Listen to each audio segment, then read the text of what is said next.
Now taking a look at exercises 6 through 8, you're given the diagonals of rectangle EFGH, okay, intersect at point I, and each of the measures that are given in the diagram are listed in the information. So you want to first find the measure of angle FHG. So the measure of angle F to H to G right here. You should know that angle EHG is 90 degrees. That's what makes it a rectangle. All the angles are right angles. And then if the measure of angle HFG is given as 31 degrees, then this angle right here, angle EHF, is also 31 degrees. And then the reason why that's 31 degrees, these two are alternate interior angles for the parallel lines or parallel sides EH and FG. Okay, but we want to find the measure of angle FHG. If this is 31, this angle is 90. We could take 31 degrees away from 90 to get the measure of angle FHG to be 59 degrees. So the measure of angle FHG is 59 degrees. The length of HF right here is what we also need to find. We're given the measure of EG, even though it wasn't listed in the diagram. EG, one of the diagonals is 17.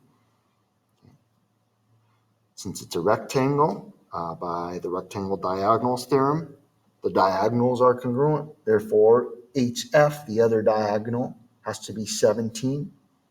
And then for number 8, the measure of angle EFH. So here's E to F to H. There's a couple of ways that you can find that. It's the alternate interior angle with this angle for parallel sides or parallel lines, EF and HG.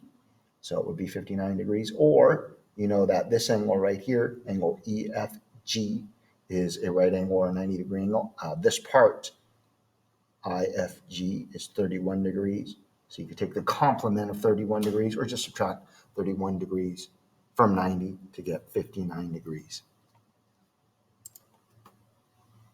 All right, last on exercises 9 through 11, now you're given square LM and P. And then the diagonals intersect at point K. You're given that KM is 1/2. You first want to find the length of PK. Since it's a square, it's also a rectangle, so the diagonals bisect each other. The length of PK would be 1/2.